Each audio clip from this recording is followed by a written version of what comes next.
My name is Melanie Wright. I'm 32, and until 6 months ago, I thought I understood what betrayal meant. Then I had spinal surgery that left me completely immobilized for weeks. While I lay in excruciating pain, unable to even use the bathroom alone, my parents emptied my emergency fund for a luxury Bahamas vacation. They've always been financially dependent on me, but this crossed every boundary imaginable. Trust isn't just broken in an instant. It dies slowly with each lie until one day, there's nothing left to salvage. Before I share how I discovered their betrayal, let me know where you're watching from and hit subscribe if you've ever had to cut toxic family members from your life. I grew up in what appeared to be a typical middle-class neighborhood in Denver. Our house wasn't the biggest on the block, but it was comfortable enough. What my friends didn't see was the financial chaos behind our front door. My father, Harold, had a decent job as a sales manager, but he also had a gambling problem that constantly threatened our stability. My mother, Nancy, worked part-time as a receptionist, but spent most of her energy enabling Dad's behavior and managing the fallout. When I was 7, I remember waking up to my parents screaming at each other in the kitchen. Mom was crying, waving bank statements in Dad's face. "How could you do this again? The mortgage is due next week." Dad just sat there, staring at his coffee mug, mumbling about a sure thing that didn't pan out. This scene became the background noise of my childhood. By the time I was 12, I'd learned to hide my birthday money and babysitting earnings in a hollowed-out book on my shelf. Not because I was saving for something special, but because I knew if I didn't, that money would mysteriously disappear when Dad had one of his financial emergencies. The worst betrayal of my childhood happened when I was 16. I'd been working summers and weekends at a local cafe, saving every penny for college. My parents had started a college fund for me when I was born, at least that's what they told me. I'd never seen statements, but they assured me it was growing steadily. One afternoon, I came home early from my shift because I wasn't feeling well and overheard them in the living room. "Melanie doesn't need to know," my father was saying. "We'll have it back before she ever needs it." "Harold, we used her college fund for a timeshare in Florida 3 years ago," my mother replied. "There's nothing left to put back." I stood in the hallway, my backpack still on my shoulder, feeling like the floor had disappeared beneath me. 3 years. They'd been lying to me for 3 years while I worked double shifts, believing I was supplementing a fund that no longer existed. When I confronted them, the excuses were ready. Dad had been certain the timeshare would be a great investment they could sell for profit. Mom thought it would provide family memories worth more than college tuition. Neither seemed to understand the gravity of what they'd done, stealing their daughter's future. That night changed me.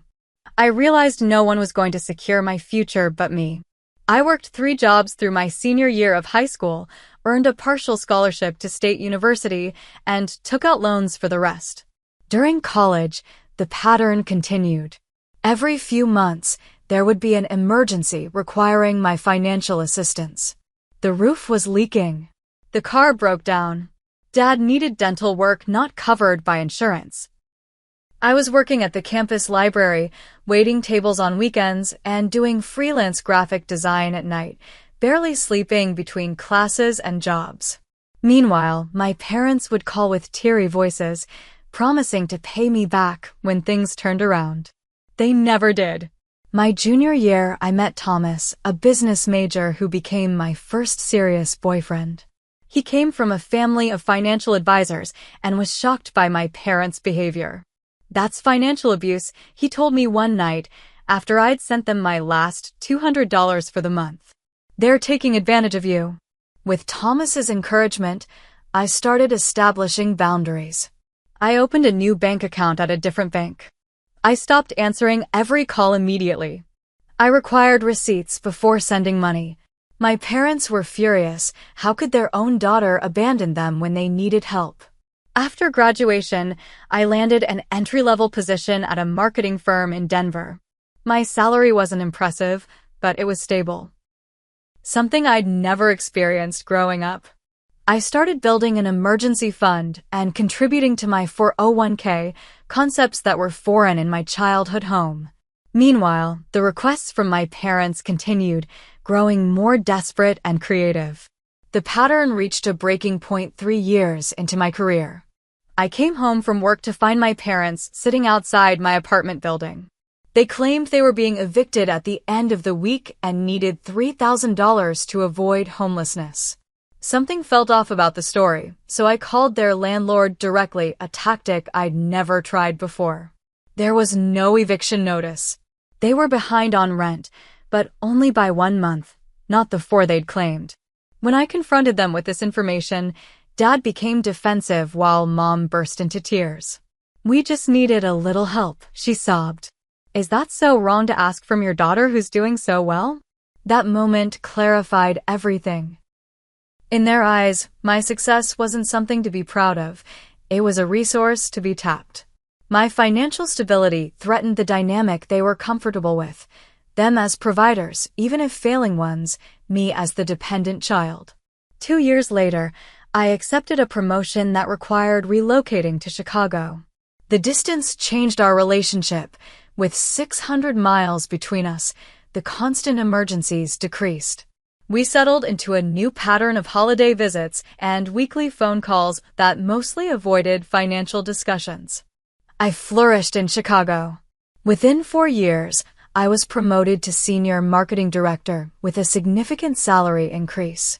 I bought a condo in a doorman building, started maxing out my retirement contributions, and even began investing.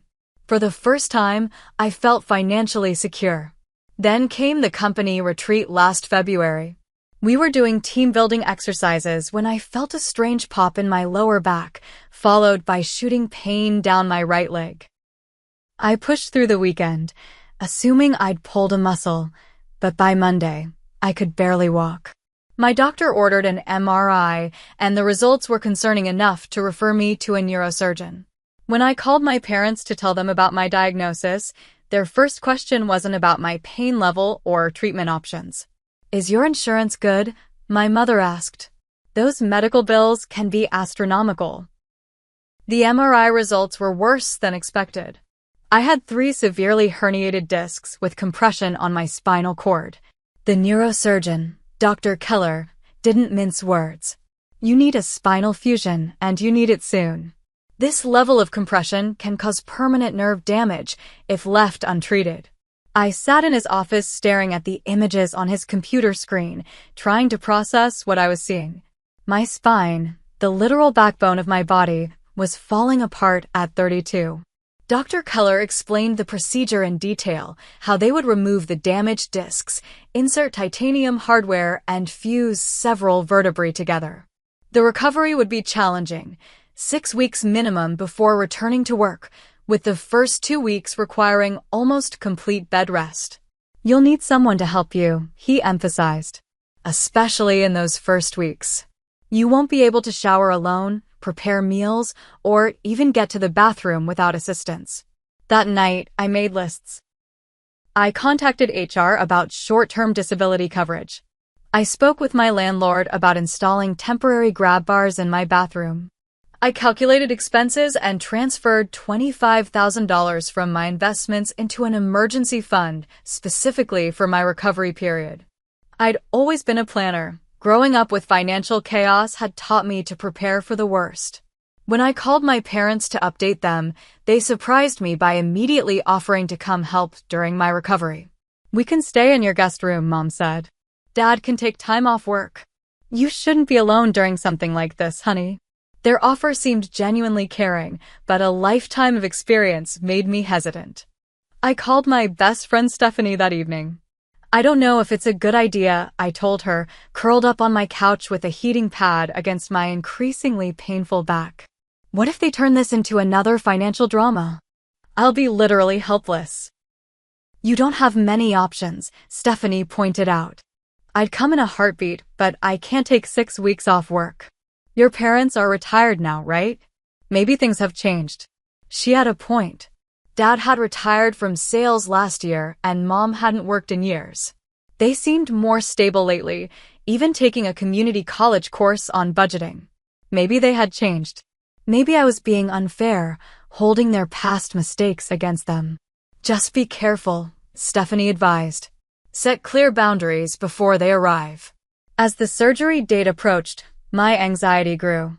Not just about the procedure itself, but about being completely dependent on my parents. The night before they were due to arrive in Chicago, I couldn't sleep. I paced my condo, checking and rechecking that everything was prepared, medications pre-ordered, fridge stocked, recovery supplies purchased. When they arrived, they seemed like different people than the parents I'd grown up with. Dad carried my groceries without complaint. Mom organized my medications by day and time. They listened attentively to my pre-surgery instructions and took notes during my final consultation with Dr. Keller. The morning of surgery, as the nurse was preparing my father took my hand. "We won't let you down this time, Melanie," he said with unusual solemnity. "We know we haven't always been there for you, but we're going to make it up to you now." I wanted desperately to believe him. Before being wheeled into the operating room, I had one final conversation with them about finances. "There's an envelope in my desk drawer with my insurance card, some cash for incidentals, and the debit card for my recovery fund," I explained. "The PIN is my birth date. Only use it for my medical expenses and necessities, okay? Everything else should be covered by my disability insurance." "Don't worry about money now," my mother said, smoothing my hair back. "Just focus on getting better." I woke up from surgery to discover things had gone worse than expected. The damage was more extensive than the MRI had shown. Dr. Keller had needed to fuse an additional vertebra, and there was some nerve damage during the procedure. The pain was excruciating, beyond anything I could have imagined. "Recovery will be longer than we initially discussed," Dr. Keller told me during rounds the day after surgery. "I'm looking at a minimum of 10 weeks before you can return to even part-time work. The first month will be extremely limited mobility." I cried that night after my parents left for my condo. Not just from the pain, but from the realization of how completely dependent I would be. I'd spent my adult life building independence, and now it was gone in an instant. When I was discharged 3 days later, my parents seemed prepared for the challenge. Dad had rearranged my furniture to accommodate a hospital bed in the living room. Mom had prepared meals and frozen them in single portions. They helped me to the bathroom, managed my medications, and responded to my every need. "See?" Dad said on the 5th day. "We're not the same people who let you down before. We've changed." That first week was a blur of pain medication, fitful sleep, and humiliating dependence. I couldn't even go to the bathroom without help. I couldn't shower, couldn't dress myself, couldn't prepare food. The pain was constant and debilitating. On my darkest days, I wondered if I would ever feel normal again. My parents seemed attentive, but I began noticing strange patterns. They would both leave for errands that seemed to take hours. When I asked what had taken so long, their answers were vague. "Traffic," Dad would say. "Lines at the pharmacy," Mom would add. Sometimes they'd come back without whatever they had supposedly gone out to get. By the beginning of the second week, I was lucid enough between pain medications to notice other concerning behaviors. They seemed to be checking my mail before bringing it to me. I caught Mom scrolling through my phone once while she thought I was asleep. And their hushed conversations would abruptly stop whenever I wheeled into a room. As the second week of my recovery progressed, my parents' behavior became increasingly suspicious. I would catch them having whispered conversations that would stop abruptly when I entered the room. Dad spent hours on my laptop, closing it quickly whenever I asked what he was doing. "Just checking baseball scores," he'd say, though I could have sworn I glimpsed my bank's website. One afternoon, while Mom was helping me back to bed after a painful physical therapy session, Dad approached with an overly casual expression. "Honey, we need to pay some of your medical bills that came in. Do you have your banking password somewhere? It would be easier if we could just handle it directly." Even through my medication haze, alarm bells rang in my mind. "The insurance should be handling most of it automatically," I said. Any copays can be paid with the debit card I showed you. Yes, but some providers want payment upfront before they bill insurance, he insisted. It would really be simpler if we had access to your accounts. Mom jumped in, her voice soothing. Melanie, you're in no condition to be worrying about finances. Let us handle this for you. We're trying to help. I was in excruciating pain that day. My physical therapist had pushed me harder than usual, and all I wanted was to take my medication and sleep. Fighting seemed impossible. Against my better judgment, I gave them limited access to one checking account where I kept bill-paying money. Only use it for my medical expenses, I emphasized. Nothing else. Of course, sweetheart, Mom said, patting my hand. We just want to make things easier for you. After that day, their behavior shifted subtly. They spent less time attending to my needs and more time on errands. My water glass would remain empty for hours. My medication would be late. When I asked for help to the bathroom, they would seem annoyed by the interruption. My friend Stephanie texted asking if she could visit that weekend. When I mentioned it to my parents, they immediately discouraged it. You're not strong enough for visitors, Mom insisted. The doctor said you need rest. Dr. Keller actually encouraged having friends visit, I countered, remembering his specific advice about preventing depression during recovery. Well, this weekend isn't good, Dad said firmly. We have some appointments we can't reschedule. I was beginning to feel isolated and increasingly dependent on two people who seemed less interested in my care each day. Basic supplies began running low, my prescription pain medication, food in the refrigerator, even toilet paper. When I mentioned this, Dad would look surprised. I just went shopping 2 days ago, he'd say, though the evidence of my empty refrigerator contradicted him. One evening during the 3rd week, I overheard a conversation I wasn't meant to hear. She's not going to notice, my father was saying in a hushed voice. She can barely get to the bathroom by herself. Harold, I don't know about this, my mother replied. What if she checks? Since when does she check her investment accounts daily? By the time she's back on her feet, we'll have figured something out. I felt sick, and not from my surgery. Were they planning to access my investment accounts now? I'd given them limited access to one checking account, not permission to raid my entire financial life. The next morning, my mother sat on the edge of my bed with an unusually serious expression. Melanie, honey, we've run into some unexpected expenses with your care. My guard immediately went up. What expenses? The insurance should be covering most of it. Well, yes, but there are many things insurance doesn't cover. Special foods, medical supplies, transportation costs. She paused, looking uncomfortable. Dad and I have been covering these things ourselves, but we're running a bit short. The debit card I gave you has plenty of money on it, I said. Has it been declined? No, it's working fine, she said quickly.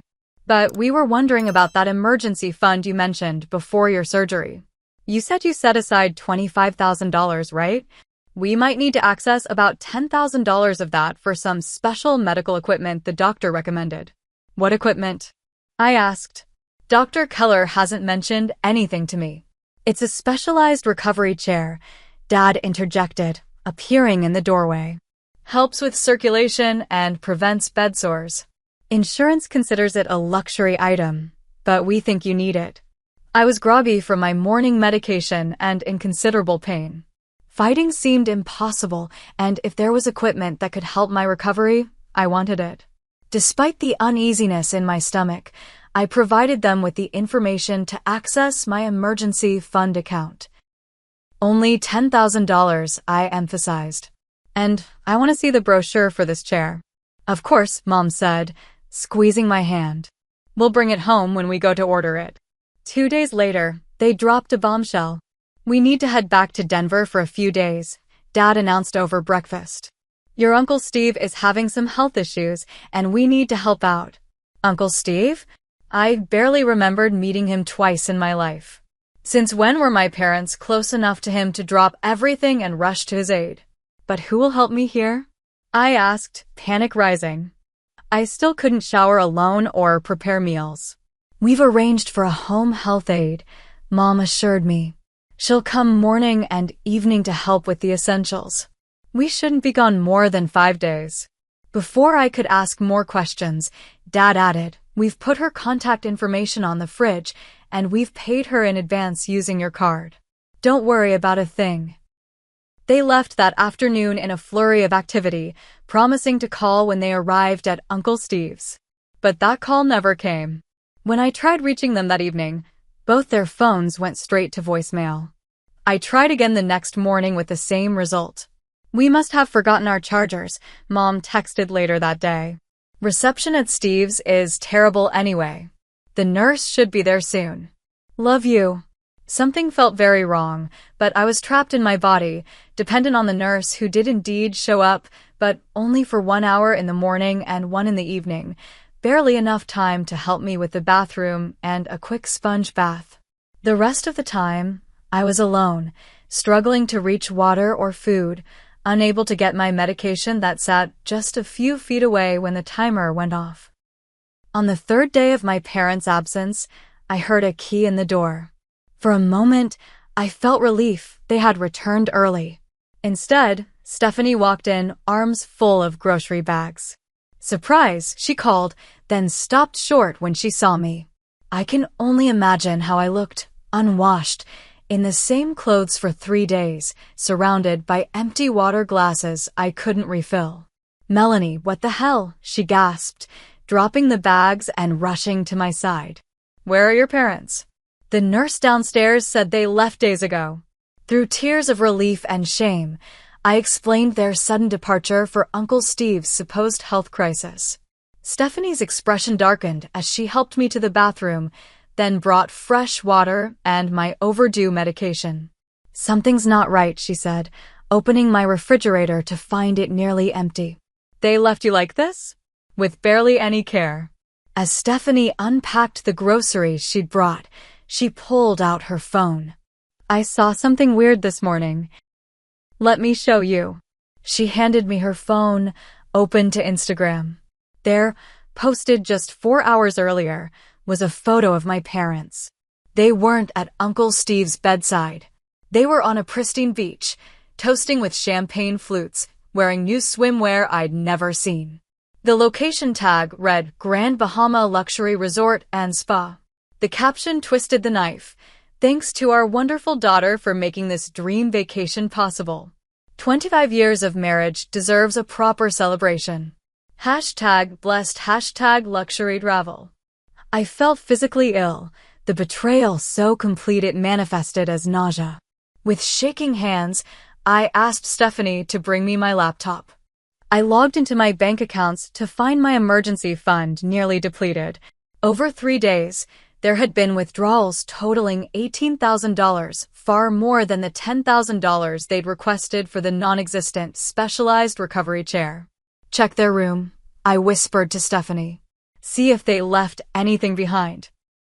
In the guest room, Stephanie found printouts of booking confirmations, a 10-day all-inclusive stay at the Grand Bahama Luxury Resort, first-class airfare, spa packages, and a private sunset cruise. The total came to just over $16,000. The dates showed they had booked this trip 2 weeks before my surgery, not as a sudden decision, but as a planned extraction of my money while I would be at my most vulnerable. There was more. Email confirmations showed they had scheduled this celebration months ago, putting down deposits using my credit card information. They had been planning this betrayal while looking me in the eye, promising to take care of me when I needed them most. I broke down completely, my body shaking with sobs that sent fresh waves of pain through my surgically repaired spine. Stephanie held me as carefully as she could, her own tears falling into my unwashed hair. I trusted them, I kept repeating.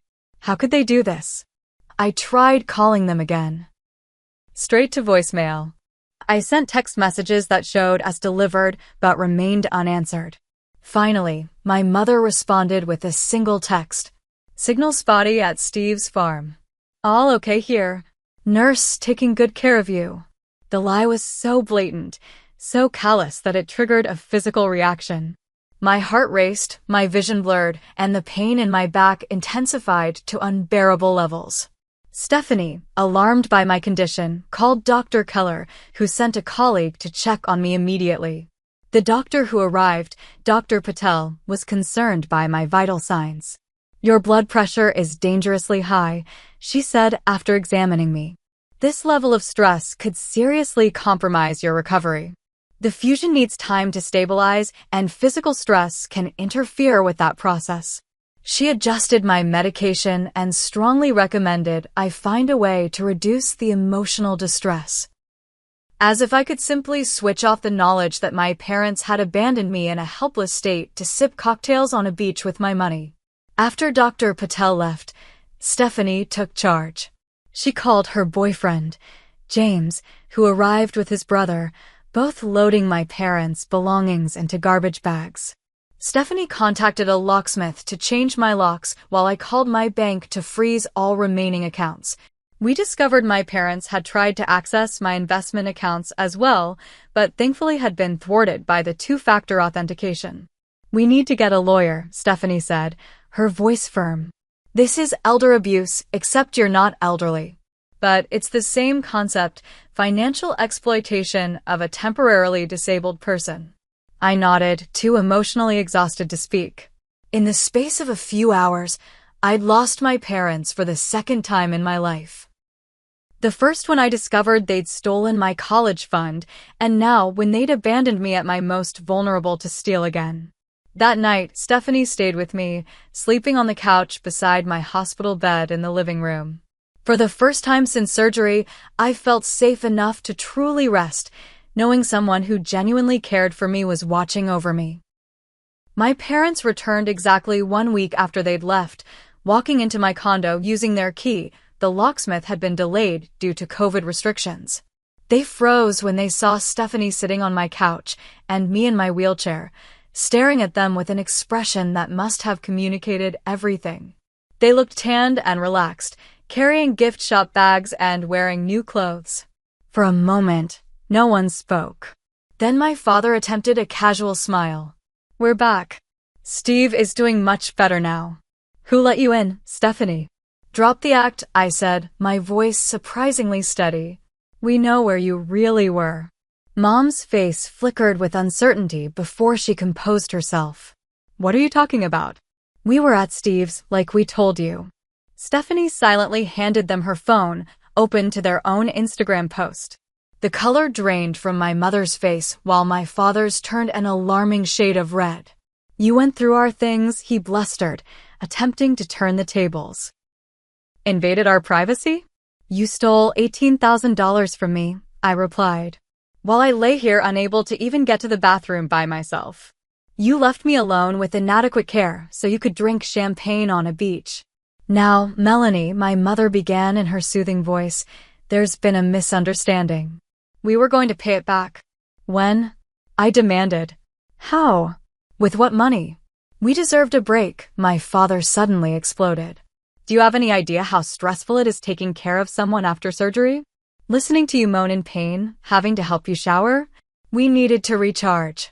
I stared at him, stunned by the justification. "So you stole from me?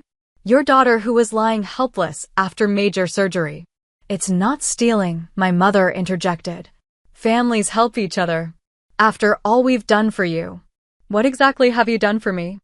I asked quietly. "Stolen my college fund? Constantly asked for loans you never repaid? Left me alone when I couldn't even reach my medication. We raised you," my father shouted. "Put a roof over your head.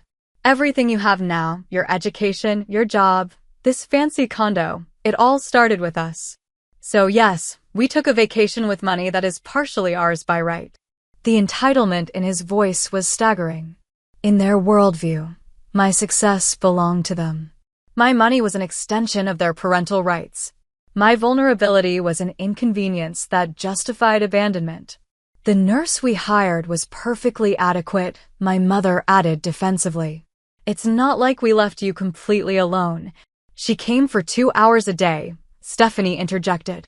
I found Melanie unable to reach water or food. She hadn't been properly bathed in days. Her medication schedule was completely disrupted. That's not our fault, Dad insisted. We paid for what we thought was full-time care. With my credit card, I said. And you only paid for 10 hours a week, not the full-time care you're claiming. I have the receipts. As the confrontation escalated, more truths emerged. They had told the doorman they were leaving because I had other family coming to stay. They had redirected my medication delivery to be rescheduled for after their return. They had even called my physical therapist to cancel sessions, claiming I was too tired to participate. You jeopardized my recovery, I said, my voice breaking. The doctor had to come because my blood pressure was dangerously high from the stress of discovering what you'd done. You're being dramatic, my father dismissed. Your back is going to heal just fine. No thanks to you, Stephanie muttered. My mother's face suddenly crumpled into the tears I'd seen her use countless times to deflect accountability. We made a mistake, but we're still your parents. You can't just throw away family over money. This isn't about money, I said. It's about trust. It's about care. It's about not abandoning your daughter when she's completely dependent on you. My father's expression hardened. So what now? Are you going to punish us over one mistake? One mistake? I echoed incredulously. This is a lifetime pattern. And yes, there will be consequences. Fine, he snapped. If you can't forgive your own parents, then we'll just leave. See how well you manage without us. My mother looked alarmed. This wasn't the reaction she'd expected from their victim. In her script, I was supposed to forgive, to understand, to maintain this cycle of exploitation. If you walk out that door, I said quietly, don't expect to be welcome back. Not in my home, not in my life, not anywhere near my finances. For a moment, I saw uncertainty cross my father's face. Then his pride took over. Let's go, Nancy. Our ungrateful daughter has made her choice. My mother hesitated, genuine fear in her eyes for perhaps the first time. Melanie, please. We're sorry. We'll make it right. No, I said, the decision crystallizing with perfect clarity. You won't. You never have, and you never will. Please leave my keys on the table on your way out. In that moment, I chose myself. I chose my health, my future, and my peace over the toxic pattern I'd endured my entire life. As they walked out, my father's shoulders rigid with indignation and my mother's shaking with tears, I felt a strange mixture of grief and relief. Stephanie squeezed my hand. You did the right thing. I know, I said, tears streaming down my face. I just wish they had been the parents I deserved.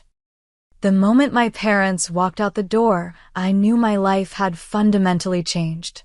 There was no going back to our previous relationship, not after what they'd done.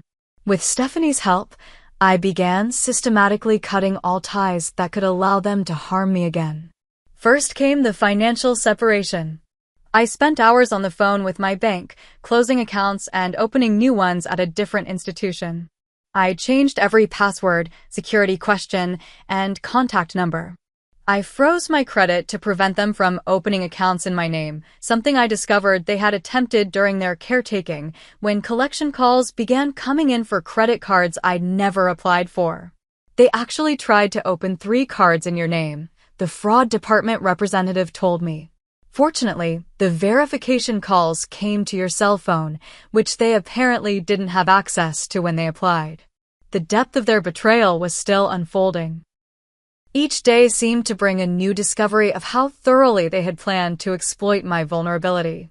Stephanie stayed with me for 2 weeks, sleeping on my couch and coordinating with her boyfriend to bring supplies. Together, we created a support schedule with several friends taking shifts to ensure I was never alone and helpless again. The contrast between their genuine care and my parents' abandonment only highlighted how abnormal my family dynamic had been. The first call came 3 days after the confrontation. My mother, crying so hard I could barely understand her. Please, Melanie. We made a terrible mistake. We know that now. Your father is too proud to say it, but we need you. Need me or need my money? I asked, my voice steady. That's not fair, she sobbed. We're your parents. Doesn't that count for anything? It counted for everything, I replied. That's why your betrayal hurt so much. After that came the barrage calls, texts, emails. When I blocked their numbers, they created new email addresses. When I filtered those to spam, they sent handwritten letters. The tone oscillated wildly between contrition and accusation. We deserve to be part of your life. After all we sacrificed for you. We made one mistake. You're being cruel and unforgiving. I read each message with increasing emotional distance, recognizing the manipulation tactics I'd been subjected to my entire life. Dr. Patel had referred me to a therapist specializing in recovery from familial financial abuse, and our sessions were revealing patterns I'd normalized since childhood. A week after changing my locks, I heard from my grandmother, my father's mother whom I'd always been close to. Her trembling voice nearly broke my resolve. Melanie, sweetheart, your parents told me you've cut them off completely. They're devastated. Whatever happened, surely it can be worked out. Family is family. I took a deep breath. Grandma, did they tell you why I cut contact? They said you were angry about some misunderstanding with money while you were recovering. But honey, people make mistakes. I detailed exactly what had happened, the theft, the abandonment, the lies. The silence on the other end of the line stretched for so long I thought she'd hung up. Grandma? I'm here, she said finally, her voice different. I had no idea. They told us a completely different story. Another family member entered the picture unexpectedly, my brother Ryan, 5 years younger than me and living in Seattle. We'd never been particularly close, in part because I'd left for college when he was entering adolescence.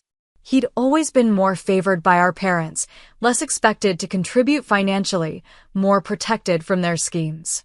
Mom and Dad said you've lost your mind, he said bluntly when he called. They said the pain medication after your surgery made you paranoid, and you accused them of stealing when they were just trying to help. I laughed, the sound hollow even to my own ears. Did they mention their luxury vacation while I was unable to get out of bed? What vacation? They said they were taking care of you 24/7 and you snapped at them. I directed him to their own social media posts, still visible because they hadn't considered that evidence of their betrayal was publicly available. His shocked silence was followed by a string of profanity. Jesus, Mel. I had no idea. They're telling everyone you're mentally unstable. Ryan became an unexpected ally, confirming that our parents had been asking him for money too, claiming medical expenses related to my care. He'd sent them $1,200, money I never saw a penny of. The most disturbing confrontation came 3 weeks after I'd cut contact. My physical therapy was progressing well. I could now walk short distances with a walker. I was in the kitchen making tea when my doorman called up. Ms. Wright, your parents are here insisting on coming up. They say it's an emergency. Do not let them up, I said firmly. I do not want to see them. 20 minutes later, the doorman called again. They won't leave, Ms. Wright. They're causing a scene in the lobby. Should I call the police? Yes, I said, my heart racing but my resolve firm. And tell them I have documentation of financial exploitation. The police arrived and took statements. My parents presented themselves as concerned about their daughter who had become confused after surgery. The officers, to their credit, asked to speak with me privately. I showed them bank statements, their social media posts, and the fraudulent credit applications. No charges were filed that day, but the officers strongly advised my parents to leave and not return. That evening, I called the lawyer Stephanie had recommended. I need to make this official, I told her. I need legal protection from my own parents. The lawyer, Katherine Jensen, specialized in financial abuse cases. She sent a formal demand letter for repayment of the stolen funds and a cease and desist, ordering no contact. When my parents received it, they escalated their campaign to other channels. My mother created posts on Facebook claiming I had abandoned them in their time of need, tagging mutual friends and extended family. Pray for our daughter who has turned against her family. Mental health issues can affect anyone. The comments were filled with sympathy for them and condemnation for me. People I'd known my entire life accepted their narrative without question. Only Ryan and a few close friends who knew the truth defended me. The isolation was painful, but less painful than continuing the cycle of abuse. Each night as I struggled through physical therapy exercises, I reminded myself that I was rebuilding more than just my physical strength. I was reconstructing my entire understanding of family and obligation. The hardest part of recovery from familial financial abuse, my therapist explained, is the guilt. We're conditioned to believe that family loyalty trumps personal boundaries. But healthy love doesn't exploit vulnerability. 6 weeks into my recovery, Ryan called with news. "I found out they did this to Uncle Steve too," he said.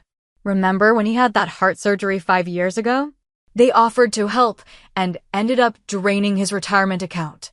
The family covered it up because they didn't want a scandal. The pattern extended beyond me, beyond even our immediate family. My parents were serial financial predators who targeted the vulnerable. The realization cemented my decision to keep them permanently out of my life." 2 months after surgery, I was well enough to return to limited work from home. The emotional healing was slower than the physical, but I was making progress on both fronts. I had started building a new support network, one based on mutual respect rather than exploitation. "You're not just recovering from surgery," Stephanie observed one evening as we shared dinner in my now accessible condo. "You're recovering from your entire childhood." She was right. And like my spine with its new hardware and fused vertebrae, I was becoming stronger at the broken places. Physical therapy became the rhythm by which I measured progress, both in my body and my life. Each session pushed me to my limits, left me exhausted but incrementally stronger. My therapist, Daniel, had a mantra he repeated whenever I wanted to give up. "Healing isn't linear, but it is possible." I applied this wisdom to both my spine and my heart. Some days the pain, physical and emotional, felt overwhelming. On others, I could see how far I'd come. 3 months after surgery, I was walking unassisted for short distances. For months in, I could manage a full workday from home. By the 6-month mark, I was cleared to return to the office part-time. My condo, with its memories of betrayal and painful recovery, no longer felt like home. With my doctor's approval, I began looking for a ground-floor apartment with better accessibility. The search became a metaphor for my fresh start, a space untainted by my parents' betrayal, designed around my new needs and priorities. I found a beautiful garden apartment in a quieter neighborhood.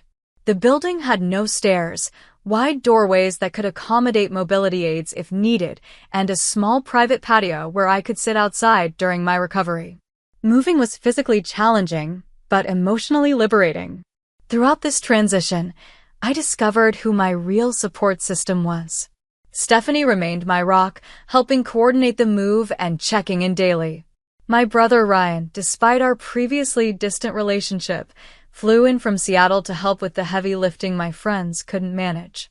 Coworkers organized meal deliveries during my first week in the new place. "This is what family really looks like," Ryan observed one evening as we sat with Stephanie and James, boxes still half unpacked around us. "People who show up, not people who take advantage." His perspective had shifted dramatically since discovering our parents' true nature. He shared stories from his own experience. Financial emergencies they'd invented, guilt trips when he couldn't help, subtle manipulations he'd never recognized until seeing them from the outside. "I was their golden child because I never questioned them," he admitted. But that was changing even before all this happened. Last Christmas, Dad asked for money for a medical procedure, but showed up with a new golf club set 2 weeks later. The financial aftermath of my parents' theft required professional intervention. I hired a financial advisor who specialized in fraud recovery. Sandra helped me rebuild my emergency fund, strengthen security on all accounts, and create a sustainable long-term plan. Financial abuse leaves scars just like physical abuse, Sandra explained during our first meeting. Part of recovery is learning to trust yourself with money again. She was right. I found myself hesitating before any purchase, questioning whether I deserved to spend on myself, fearful of depleting resources I might need if abandoned again. The hypervigilance was exhausting but gradually eased as I established new financial safety measures. My parents' attempts at contact became less frequent but more desperate as they realized I wasn't going to relent. Around the 6-month mark, they sent a letter that stood out from their previous communications. "We've been seeing a counselor," my mother wrote. "We're beginning to understand how our behavior has hurt you. We don't expect forgiveness, but we want you to know we're trying to change."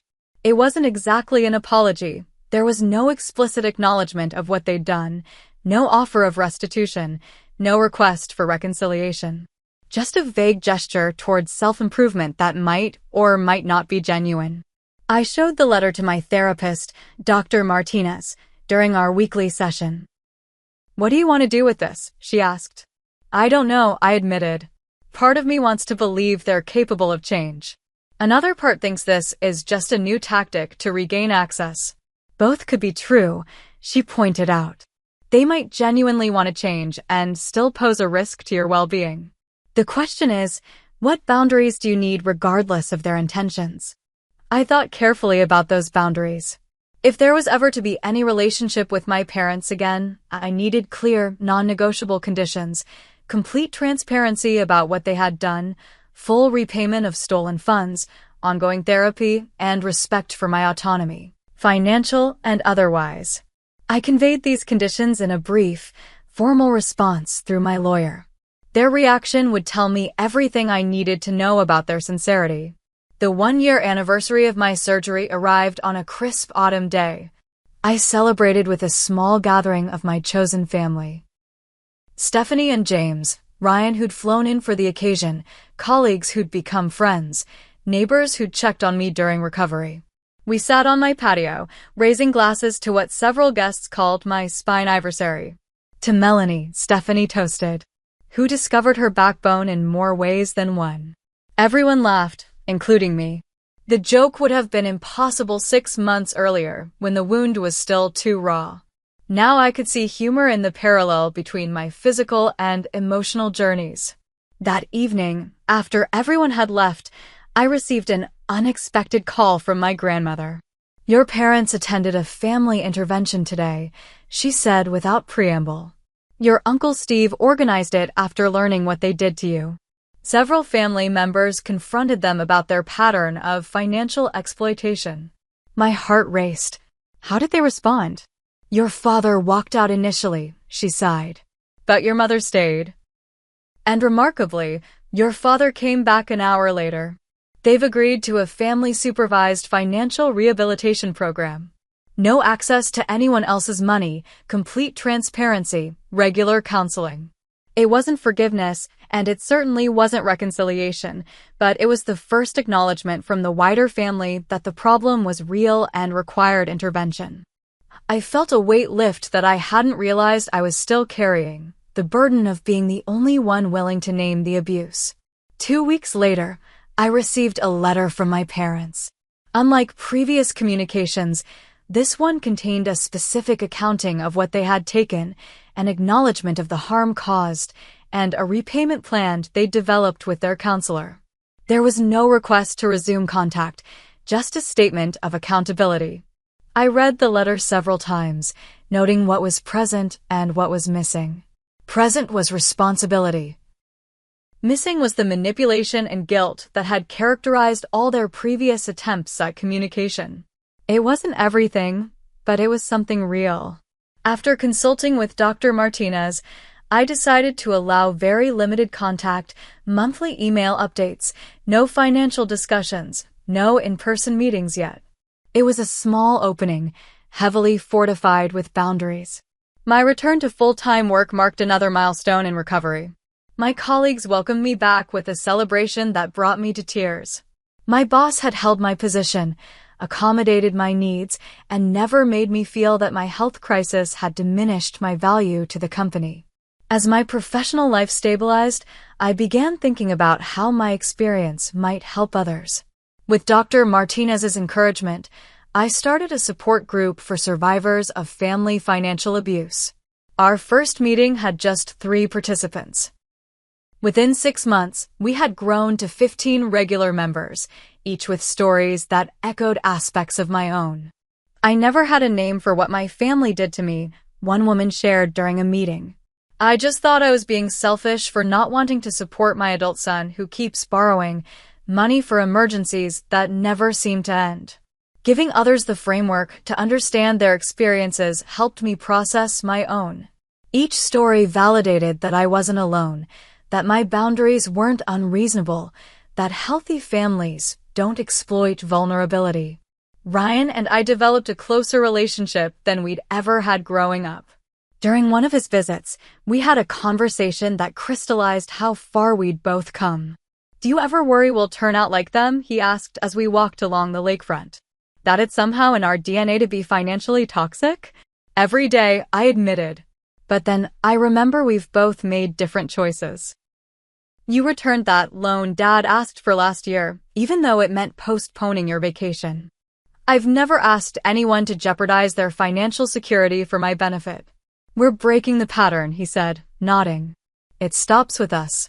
Nearly 2 years after surgery, my life had transformed in ways I never anticipated when I first felt that pop in my back during a company retreat. My spine had healed stronger than before. My finances had recovered and were more secure than ever. My relationships were fewer but deeper, built on mutual respect rather than obligation or exploitation. Most importantly, I had rewritten my understanding of family. Blood might determine biology, but actions determine relationships. Real family, chosen or born, respects boundaries, shows up during crises, and builds you up rather than depleting you. The last time I spoke with my father, during a carefully structured phone call supervised by his therapist, he asked a question that would have once devastated me: "Will you ever fully forgive us?" I considered my answer carefully. "I've forgiven you enough to wish you well, to hope you heal, to want better for you than what you chose. But I'll never forget what happened, and I'll never again put myself in a position where you could repeat it." It wasn't the answer he wanted, but it was the truth. And after a lifetime of accommodating others at my own expense, speaking my truth without apology was perhaps the most profound healing of all. If you've ever had to establish difficult boundaries with family members, I'd love to hear your story in the comments below. How did you navigate the guilt and external pressure? What helped you stay firm in your decision? Your experiences might help someone else currently struggling with similar choices. Don't forget to like this video if it resonated with you, subscribe for more stories about overcoming family challenges, and share with someone who might need to hear that it's okay to protect yourself from those who should have protected you. Thank you for listening to my journey, and remember, real love builds up, it never tears down.